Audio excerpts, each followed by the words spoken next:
Yo, what's going on? It's Lisa here at Happy Foods. How you doing? It's Sunday and I am getting some prep done for the week, and one of the things I'm going to be making here is some Date-Oat Bars. They're awesome.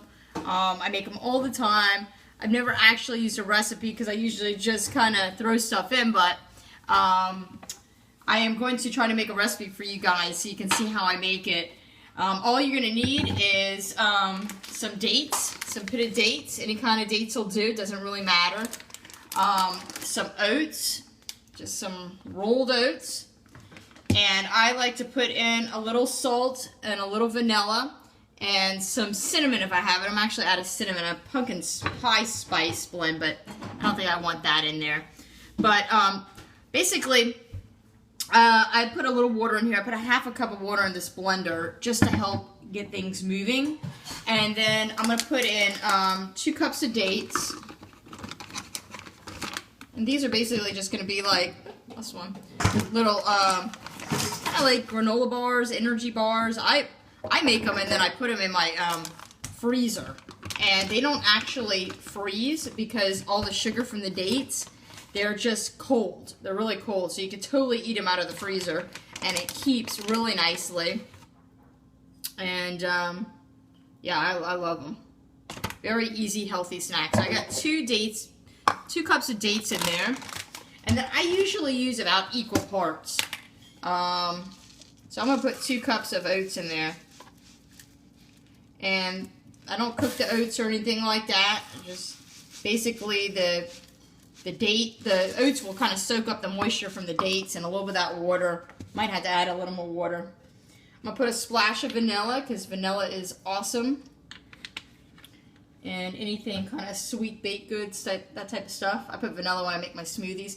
And salt. That is the key ingredient here. It brings out the sweetness. It just takes it up to the next level. Just something so simple as salt. So, now usually this will kind of get sticky and gooey, and I have to take a spatula and just kind of stop it and kind of scrape down the sides. I don't want anything like parade. I want some texture to it, but I do want it mixed up well.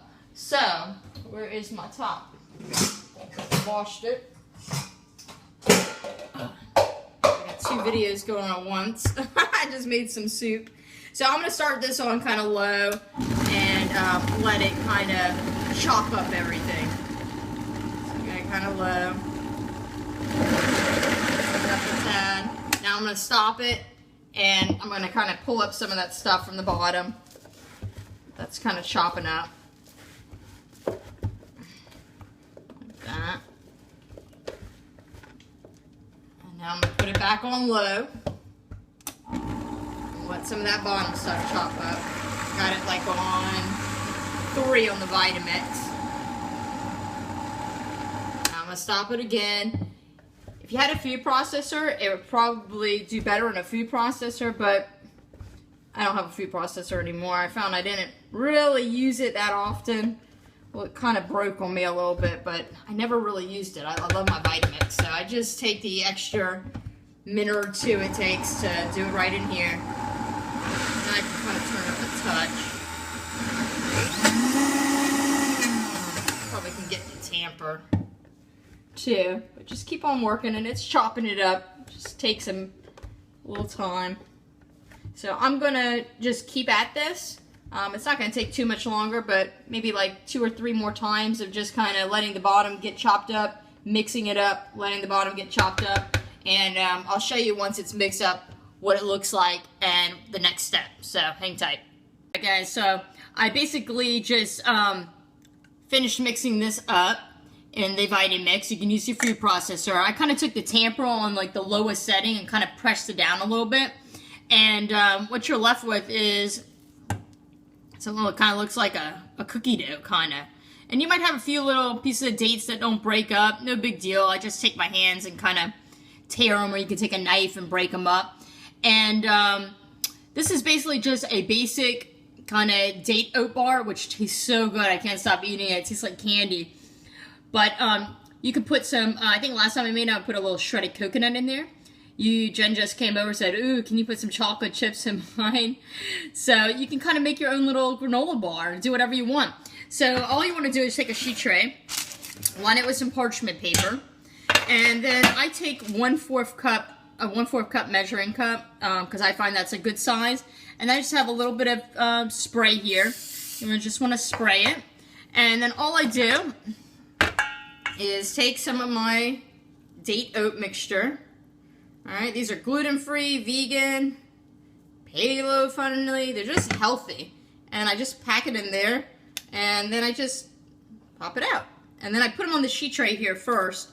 So I'm going to go ahead and just do these, finish it up. I think, let's see, that's 4. That's probably going to make like maybe 7 or something. I'll see. So I'm just going to, like that. This takes like no time at all. And then what I do is I'll just kind of flatten them out just a touch, or you could just leave them like this in a little disc. And then I just stick them in the freezer. I'll put them in like a little Tupperware. Right, that would be easier to show you guys. So I just kind of do them all first. Sometimes I make a bigger batch. You can make as much as you want. But this is, I got 6 of them. So 7, make 7. 7 of these little bars at this size. And then all I do is, see, I got a little chunk of date in there, no biggie. All I do now is I just kind of flatten it just a touch with my hand to make it more like a granola bar size. And I like them in little circles, but you can shape them however you want. And that's it. I'm going to take these after I flatten them, and I'll show you. I'm going to put them in my little Tupperware and put them in the freezer. And yeah, I'll probably make another batch, and I'll put some chocolate chips in it for Jen. And I'll probably make another batch with some coconut. You can put some dried cranberries. But I love them just like this. I mean, this is like, salt. You gotta put the salt in there. It is just so, so delicious. So, hang tight. I'll show you real quick just how I store it. And that's basically it. So, hold on. Alright guys, so I get this glass Tupperware here, and all I did was take the same parchment paper I used to lay it out on the sheet tray. It just makes it easier to kind of assemble everything on the sheet tray, and then you can go back through and kind of shape them a little bit and lay them out. So use the same little parchment paper, and all I did was cut a piece out, put it on the bottom, and I got about 5 in this little container. And Jen already ate 1, and I got 1 here that I'm going to have, and I'm going to probably make another batch or something like that. So I have them in the freezer. They just freeze so beautifully. I'll just put this lid on and keep them in there, and it's the perfect on-the-go snack. Very healthy, very customizable. Depending on whatever you want to put in there, you can. Very inexpensive, and very, very good for you too. So thanks so much for watching. It's one of my favorite snacks here. Remember, always eat happy foods. And if you like videos like this, don't forget to give it a thumbs up. And don't forget to subscribe. And I will catch you in this video. Ciao.